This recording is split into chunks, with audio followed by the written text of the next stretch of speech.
안녕하십니까, 박정일 변호사입니다.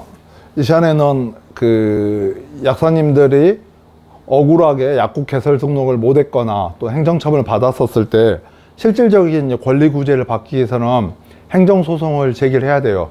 물론 행정소송 제기하면 변호사가 를 선임한 경우라면 변호사가 대부분 알아서 하겠지만, 약사님들도 알아두셔야지 될 부분들이 몇 가지 있습니다. 그래서 그 부분 좀 살펴보도록 할게요. 그래서 오늘은 행정심판과 행정소송의 관계, 그 다음에 가장 중요한 부분들이, 변호사를 찾아갔는데 이미 제소기간이 도과해 버렸어요. 그러면 변호사도 어쩔 수 없거든요. 그래서 가장 중요한 부분 중에 하나가 제소기간이에요. 소를 제기할 수 있는 기간이죠. 이 부분 살펴볼 거고요. 그 다음에 원고 적격, 소송을 내가 제기할 당사자가 되나 안 되나, 소송을 제기할 자격을 행정소송은 좀 많은 제한을 두고 있거든요. 이 부분 좀 살펴볼 거고요.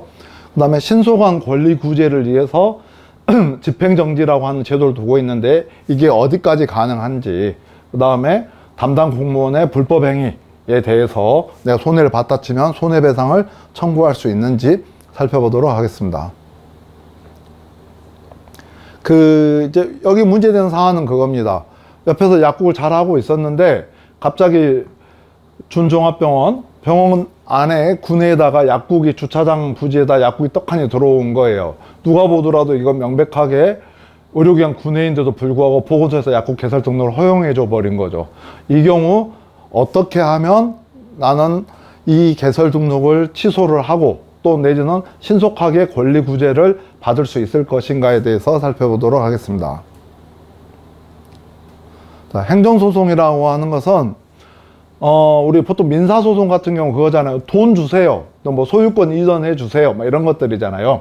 행정소송은 행정청, 보건소라든지 복지부 장관, 식약처장 이런 사람들이 너 뭐 하지 마, 업무를 하지 마, 자격을 정지해, 약국 개설 등록을 안 해줘, 뭐 약국 개설 등록을 해줘, 뭐 이런 것들 있잖아요. 이런 행정처분에 대해서 내가 권리를 침해당했다고 하면서 주장하는 절차를 말하는 거예요. 그래서 뭐 민사소송하고 구별되고 또 형사처벌 있잖아요. 뭐 벌금이라든지 징역형 때리는 형사소송하고도 구별이 됩니다. 근데 행정심판 같은 경우에 이제 행정심판과 행정소송이 있는데요. 이 권리구제 절차로는 행정소송은 한마디로 법원에서 하는 거예요. 법원에다가 이 행정처분이 잘못됐다고 다투는 것이고요. 행정심판 같은 경우에는 법원이 아니라 구라, 뭐 서초구 보건소다 하시면은 서울시 행정심판위원회, 서울시면은 뭐 국무총리 산하 이런 식 있잖아요. 이런 식으로 상급 기관 행정기관에다가 얘 행정처분이 위법한지 부당한지 살펴달라고 제기하는 것이 행정심판이에요. 그래서 행정심판 같은 경우에는 장점이 있는데, 행정심판 같은 경우에는 그나마 시간이 좀 더 짧게 걸려요. 짧게 걸리는 장점이 있고, 그 다음에 행정심판은 위법한 것뿐만 아니라 부당한 경우조차도 처분 대상으로 삼을 수가 있어요. 그래서 이 부분들이 행정심판의 장점이긴 한데, 문제점이 뭐가 있냐면, 행정심판 같은 경우에는 이게 같은 행정청이잖아요. 그러다 보니 팔이 법원과 같은 독립된 기관이 아니다 보니 팔은 안으로 굽다 보니까 행정소송에 비해서 아무래도 인용률 있잖아요. 여러분 약사님들이 승소할 가능성이 좀 더 낮은 부분들이 문제가 되고, 행정심판을 거치다 보면 이거 다 끝나고 또 행정소송하게 되다 보면 오히려 절차가 지연되는 문제들 있잖아요. 시간이 더 많이 걸린 문제점들은 좀 단점이 될 수 있을 것 같습니다. 예. 그러면 근데 이제 행정심판하고 다른 점이 이의신청이라고 하는 게 하나 있어요. 이의신청은 행정심판은 상급 행정청에다가 한다고 했잖아요. 근데 이의신청 같은 경우에는 바로 담당 공무원, 보건소에다가 다시 제기를 하는 거예요. 그래서 거부 처분하면, 야, 이 일을 다시 해서 이거 한 번만 다시 한번 검토해 주세요 라고 하는 게 이의신청이라고 보면 돼요. 예. 그래서 행정심판하고 행정소송 관계를 보면은 대부분의 경우에는 행정심판을 거치지 않고 곧바로 행정소송을 제기하거나 내지는 두 개를 같이 제기하는 게 다 가능해요. 한 번에 동시에 같이 진행하는 것도 가능합니다. 가능한데 예외적으로 공무원 징계라든지 뭐 그 노동 분쟁이라든지 그 세법상 처분 이런 것들 같은 경우, 이런 몇 가지 것들 같은 경우에는 행정 심판을 먼저 거쳐야만 행정 소송을 제기할 수 있도록 되어 있습니다. 그렇죠. 우리 약사법 같은 경우에는 이런 행정 심판 전치주의는 적용되지 않기 때문에 약사님 선택에 의해서 행정 심판을 하든지 행정 소송 하든지 아니면 둘 다 제기하든지 가능하다는 거 알아두시면 좋겠습니다. 예. 행정 소송은 처분을 대상으로 한다. 그 다음에 행정심판을 거치고 나서는 행정심판을 거쳐서 행정심판에서 졌어요. 그럼 다시 행정소송 제기할 수 있거든요. 이때 이 경우에는 원래 있었던 처분 있잖아요. 약국 개설 등록 처분. 이거에 대해서 다투는 것이지 행정심판 자체를 다투는 것은 아니라는 것입니다. 예. 예? 자, 이제 중요한 이제 제소기간이 나왔어요. 제소기간은 뭐냐? 자, 행정소송은 처분이 있음을 안 날로부터 90일 이내에 제기해야 돼요. 3달밖에 안 돼요. 기간이 되게 짧아요. 그렇지만은 또 그 다음에 있는 게 뭐 있냐면 처분이 있은 날로부터 1년이 경과하면 제기하지 못해요. 자, 둘 중에 먼저 하나라도 지나버리면 안 돼요. 그러니까 처분이 있는지 모르고서 1년이 지났으면은 당연히 소송을 제기할 수 없고 1년이 지나지 않았지만 안 날로부터 90일이 지났어도 행정소송을 제기할 수가 없는 것입니다.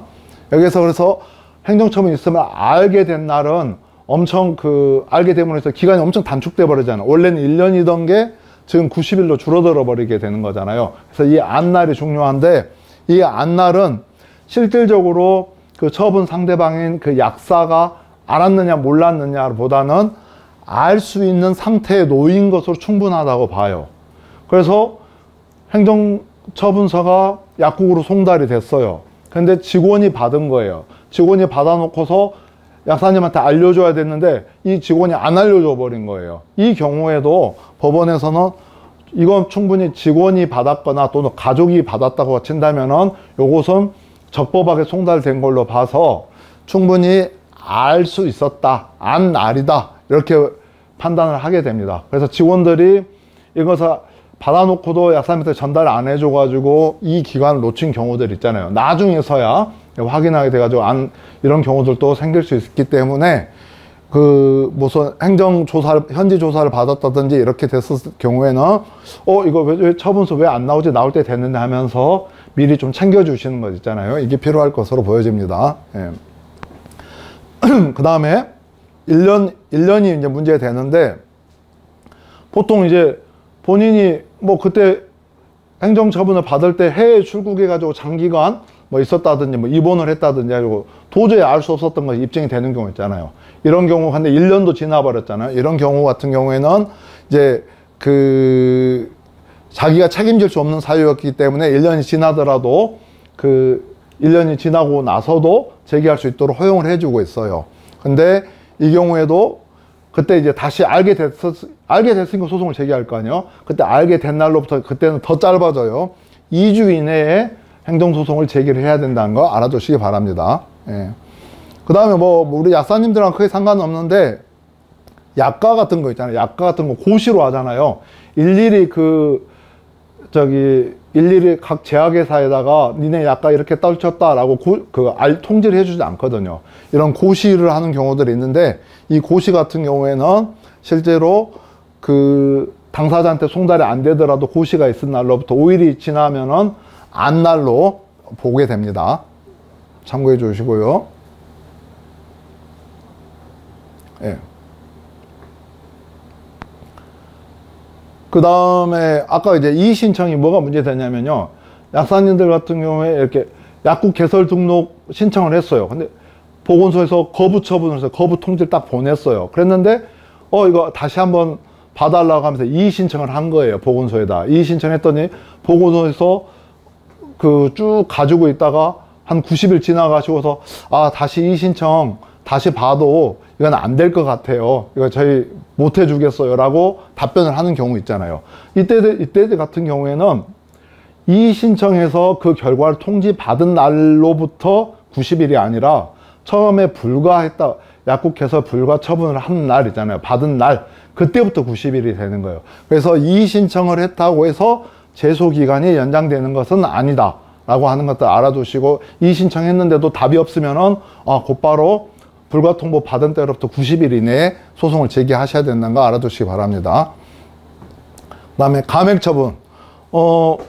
알아서 얘네들이 과징금 1,700만 원 처분을 했다가 나중에 깎아줬어요. 깎아줬다 할지라도 이 원래 처분에서 1,700을 900으로 깎아줬어요. 900만 깎아줬다 칠지라도 원래 처분한 날, 요게 기준이 되는 것이지, 이 깎아준 날로부터 90일은 아니라는 것을 알아두시기 바랍니다. 다음은 이제 원고적격인데요. 원고적격은 그 행정처분의 상대방 있잖아요. 너 약국 업무정지해, 자격정지해 했을 때 그 상대방은 당연히 그걸로 인해서 자기 약국 영업을 못하게 되고 약사 업무를 못하게 되는 것이기 때문에 불이익을 받게 되는 거잖아요. 그건 너무나 당연하니 그 사람은, 처분의 상대방은 원고 적격이 인정이 돼요. 문제는 뭐냐면은 옆이에요.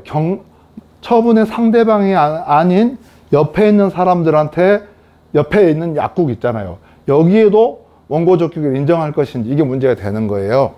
그래서 이게 경업자라고 하는, 이게 경쟁하는 관계 있잖아요. 내가 여기서 주유소를 하고 있는데 바로 옆에다 또 주유소를 열어줘. 그러니까 이렇게 된 경우 있잖아요. 이런 경우라든지, 내가 여기서 평온하게 잘 살고 있는데 그 전원주택 지어서 짓고 있는데 바로 앞에 막 주유소 생겨가지고 오염되고 막 이래. 안 그러면 화장장이 설치가 돼. 이런 거 있잖아요. 인근 주민들 같은 경우. 이런 경우들도 법원 같은 경우에는, 이 경우에 그 경업자 같은 경우는 과당 경쟁으로 인해서 거래 제한을 두고 있다는 이런 경우에는 얘들의 이익도 보호해 주기 위한 법률 규정으로 봐가지고서 경업자 같은 경우에는 원고 적격, 그래서 다른 사람한테 주유소 허가해 준 것을 다툴 수 있도록 해주는 식 있잖아요. 담배 같은 담배 소매 이런 거 있잖아요. 거래 제한 규정이 있거든요. 이런 경우도 담배 소매 같은 경우에도 위법하게 누구한테 허가를 해주는 경우 있잖아요. 소매 허가를 해주면 요걸 다툴 수 있는 여지를 주고 있습니다. 근데 이제 이건 남들 이야기고, 자, 우리 약국 같은 경우에는 예전에도 그런 문제가 많이 됐었거든요. 멀쩡한 약국을 잘하고 있는데 불법적인 의료기관 구내 내지는 전용 통로 그 위장점포 세워가지고 청약국이 들어와. 이거에 대해서 다투고 싶은데 보건소가 그냥 허가를 해줘 버린 거예요. 이걸 다툴 수 있냐 없냐 문제가 됐었거든요. 근데 예전부터 법원은 일관되게, 야, 의약분업이라고 하는 것들은 약사의 이익을 실현하기 위한 게 아니라 국민 보건의 향상 측면에서 된 것이다. 그래서 그 의료기관 구내 약국을 안 해주는 것도 있잖아요. 구내라든지 전용통역을 안 해주는 것으로 인해서 네가 혼자 약국을 하게 되는 것은 그런 그 공익적인 목적으로 규제한 것으로 인한 반사적인 이익이고 사실상의 이익에 불과한 것이기 때문에 옆 약국이 개설되든지 말든지 너가 이것을 다툴 수 있는 권리가 없다라고 봤어요. 이렇게 봤고, 또 이런 경우에 또 우리 약사회가 그 지역 약사님들의 의견들을 모아가지고서 저런 불법적인 약국 개설을 막아야 된다고 하면서 보건소를 상대로 소송을 제기하는 식이 있었거든요. 이런 경우에도 약사회 같은 경우에는 그 약사회는 약사의 권익을 증진하고 자질 향상을 목적으로 설립됐을지라도 이게 약사회 단체의 이익을 보호하기 위한 규정이 아니기 때문에 니도 여기에 참가할 자격이 없다, 원고적 인정이 안 된다라고 판시를 하고 있습니다. 실제로 근데 이 약사회 부분은 여전히 법원에서 그 약사회 원고 적격 내지는 보조 참가를 했었을 때 적격을 인정 안 해주고 있긴 합니다. 예. 그런데 몇 년 전에 인근 창원에서 시작됐었죠. 창원 경상대병원인가에서부터 창원 지방법원에서, 야, 이거 봤더니 이렇게 장소를 제한을 둔 것들은 약사들이 의료기관으로부터 독립돼서 독립적인 조제 업무를 할 수 있도록 하는 그런 보호 목적도 있는 것이다 라고 해석을 한 거예요. 파격적으로. 하면서 원고 적격을 인정을 했어요. 그리고 이 사건이 쭉 대법원까지 올라가서 그대로 확정이 됐어요. 그 다음에 또 뭐 천안이라든지 뭐 다른 지역 같은 경우에서도 이제 원고 적격을 인정해주고 있고, 최근에 뭐 제가 다른 사건을 해봐도 이제 인근 약국의 약사님들도 그 해당 약국이 불법적으로 약국 개설 등록이 이루어진 것으로 판단이 된다면은 거기서 다툴 수 있는 이제 길이 열렸습니다. 예, 길이 열렸어요. 근데 이 경우에도 조심해야 될 건 90일 이내에 해야 된다는 거예요. 한참 시간이 지나고 나서 하시면 안 되는 겁니다. 예. 그 다음에 또 그 창원지방법원 같은 경우에서는 환자 같은 경우에도 환자가 내가 의약품을 선택할 수 있는 약국이 있잖아요. 약국을 선택할 수 있는 권리가 제한되는 부분들도 이게 법률상 보호이익이다 하면서 원고 적격을 인정해 준 사례들이 있습니다. 예. 그래서 근데 이제 이 부분은 좀 왔다 갔다 하고 있어요. 환자에 대해서는 인정 안 해주기도 하고, 예, 그러긴 합니다. 자, 그 다음에 이제 뭐가 있냐면요. 업무정지 처분 보름을 받았어. 15일을 받았는데 이거 소송을 제기를 했는데 소송을 90일 이내에 제기를 하긴 했어요. 했는데 봤더니 이게 이미 업무정지 기간이 다 경과해 버린 거죠. 그러면 어떻게 돼요? 그래서 실제 문을 닫았어. 이미 보름 동안 문을 닫았어요. 닫아버렸고 기간은 지나버린 경우, 이 경우라 치면은 이미 행정처분이 그 외형만 있을 뿐이지 그 효력이 없기 때문에 이 경우에는 그걸 굳이 업무정지 이미 기간 다 도과했는데 너 15일 동안 다 문 닫아놓고서 뭔 소송을 하냐 하면서 이 경우에 법률상 이익이 없다라고 봐요. 그래서 이런 경우 있잖아요. 그러면 내가 소송을 제기해서 1심 판결 받기까지 6개월은 걸릴 텐데 행정 업무정지 처분 기간은 당연히 지나가 버릴 거잖아요. 자, 이런 경우에 대비해서 있는 게 뒤에서 살펴볼 이제 집행정지가 있습니다. 그런 제도를 활용하셔야 되는 거예요. 근데 이제 단지 이제 법원에서는 아까 그 남은 시간에서 살펴봤듯이 그 가중처분하는 경우 있죠. 1차 위반 시에는 1개월인데 2차, 3차 위반하게 되면 얘가 면허정지 처분까지 막 가게 되는 거예요. 면허 취소까지 가게 된 경우로 치면은 요게 이미 기간이 도과해서 효력이 없다 칠지라도 나중에 가중처분의 요건이 되는 경우 있잖아요. 이 경우에는 이게 비록 효력을 상실했다 칠지라도 다툴 이익이 있다 이렇게 보고 있는 판례도 있습니다. 자, 그 다음 이제 집행정지를 봅시다. 그 업무정지 처분을 받았어요. 15일 처분을 받았는데 행정소송을 제기를 했어. 그렇다 칠지라도 어떤다고? 효력이 그 효력이나 집행 절차에 속행에 영향을 주지 않아요. 그러니까 소송을 제기했다는 이유만으로 업무정지가 되는 게 아니란 뜻이에요. 이해되시죠? 업무정지가 안 되고 그냥 소송을 제기했더라도 이거 쭉 저절로 이렇게 얘는 기간이 되면은 이 기간 동안에 내가 약국 업무 해버리면 업무정지 기간 동안 업무해서 오히려 영업 그 약국 개설 등록까지 취소될 위기에 봉착할 수 있게 됩니다. 그래서 자, 이런 경우에 권리구제를 위해서 그 절차의 속행으로 인해서 회복하기 어려운 손해를 입은 경우 또 긴급한 보호전 필요가 있을 때는 집행정지를 신청할 수 있다 이렇게 되어 있는 거예요. 그래서 여기서 회복하기 어려운 손해는 금전으로 보상할 수 없는 손해를 말해요. 그래서 뭐 대표적인 거 뭐죠? 업무정지 처분 이거 있잖아요. 소송해도 어차피 기간 지나버리면 이거 회복이 안 되잖아요. 내가 이겨도 이긴 게 아니잖아요. 제대로. 그죠? 그래서 이런 경우에는 업무정지, 자격정지 처분 이런 경우에는 다 회복하기도 어려운 손해로 대부분 봐요. 근데 그거 말고 과징금 같은 경우 어때요? 과징금은 돈이잖아요. 돈 금전으로 부과된 처분이기 때문에 설령 금전을 납부했다 실제로도 이기게 되면 다시 돌려받으면 되잖아요. 이건 회복 가능한 손해죠. 그래서 아, 과징금 같은 경우에는 집행정지가 안 되는구나. 그렇지만 업무정지랑 자격정지 같은 경우는 집행정지 대상이 된다는 것을 알아두시면 될 것 같습니다. 뭐 공공복리 중대한 영향 이런 것부터 솔직히 약국 같은 경우는 크게 문제되지 않고요. 의약품, 뭐 허가 취소 이럴 때는 좀 문제가 많이 됩니다. 그 다음에 본안에서의 승소 가능성 이게 봤더니 그냥 행정처분을 뒤로 미루는 것씩 있잖아요. 약가를 인하시키는 것 있잖아요. 약가 인하 처분에서 집행정지 해가지고 집행정지하면 그 기간 동안도 높은 약가 유지되잖아요. 이러면 되게 본안에서 패소하더라도 집행정지만으로도 제약회사 입장에서 큰 이익이 되거든요. 그런데 이제 이런 경우에 이제 본안에서 다툴 여지가 전혀 없는데 이게 명백하게 잘못한 거고 행정처분 정당한데도 불구하고 이게 제기한 경우 있잖아요. 이런 경우에는 그 곧바로 집행정지조차도 받아들이지 않을 수 있다라고 하는 것들이 이제 법원의 입장입니다. 그 다음에 봤더니 내가 여기 약국 문 닫을 생각이었는데 하면서 약간 본안 소송은 안 하고 집행정지만 신청할 수 없나? 라고 의견을 제시했을 수 있는데요.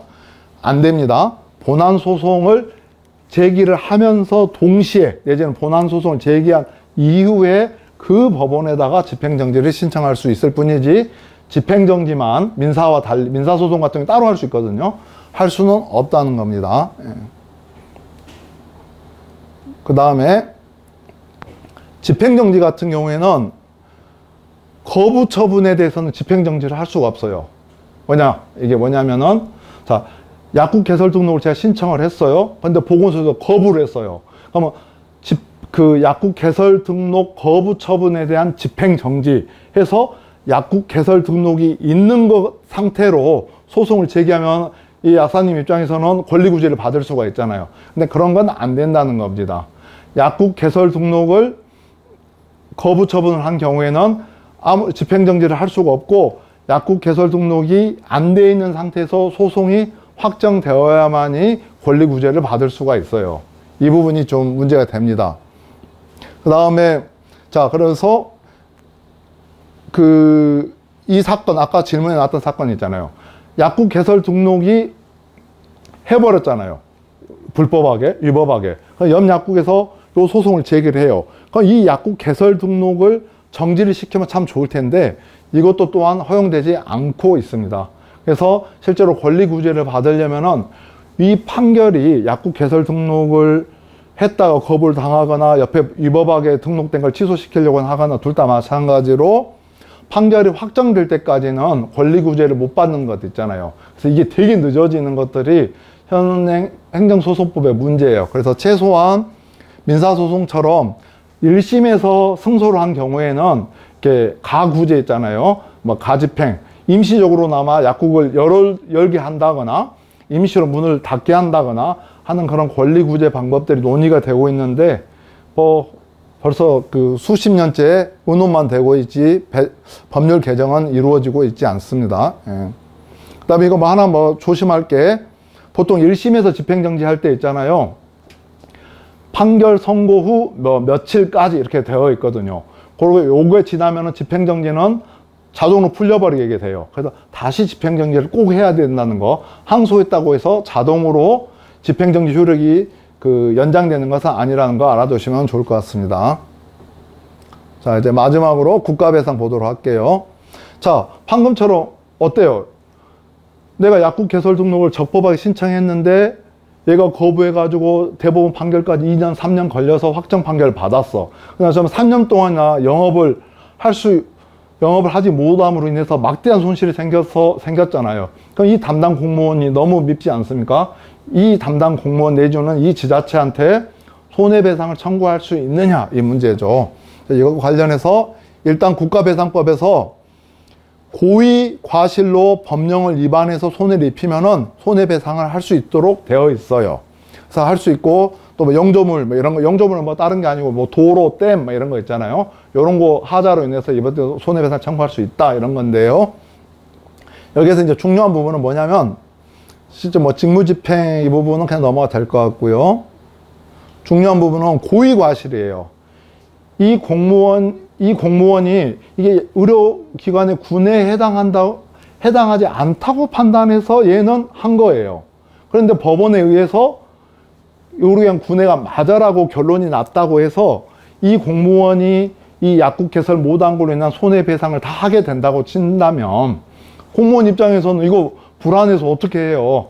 잘못했다가 한 번 약국 개설 등록 잘못 내줬다가도 손해배상 당해, 거부했다도 손해배상 당해. 그럼 너무 공무원은 너무너무 위험 부담이 크게 되지 않습니까? 그래서 이런 문제들에 대해서 합리적인 기준이 필요하다는 거죠. 그래서 대법원은 어떻게 보고 있냐면, 판례가 관계법령의 해석 기준들이 확립되어 있고, 또 여기 업무 지침이나 내부 사무 지침 이런 것들도 다 구체적으로 되어 있고, 또 주변에 지금까지 본인이나 내지는 전직 선임자들이 해왔던 것도 쭉 봤었을 때 명백하게 요런 경우 약국 개설 등록을 안 해줘야 되는 게 분명해.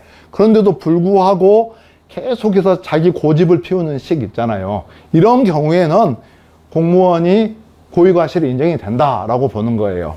그렇지만은 이게 애매한 경우 있잖아요. 이렇게도 볼 수 있고 저렇게도 볼 수 있는 것인데, 단지 이 공무원의 견해와 법원의 견해가 달라졌다는 이유만으로는 공무원이 책임을 질 수는 없다라고 하는 것이 이제 법원의 입장입니다.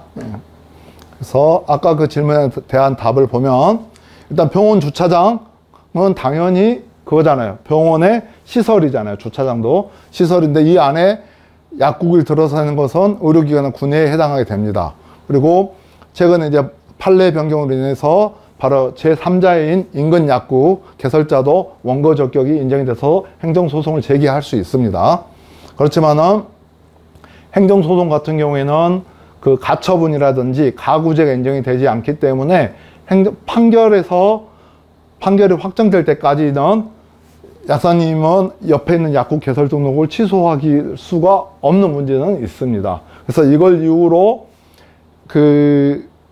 이제 나중에 손해배상을 청구할 수 있는지와 관련해서는 실제 병원 주차장 같은 경우에는 명백하게 복지부 지침에도 어긋나고, 또 일반적인 어떤 관행들에 비춰봐도 어긋나기 때문에 실제로 좀 고의 내진 과실이 인정돼서 손해배상을 청구할 수는 있을 것으로 보여집니다. 예. 이상으로 약사님들이 행정 처분을 받았었을 때 어떻게 권리구제를 받을 수 있는지에 대해서 살펴봤습니다. 수고하셨습니다.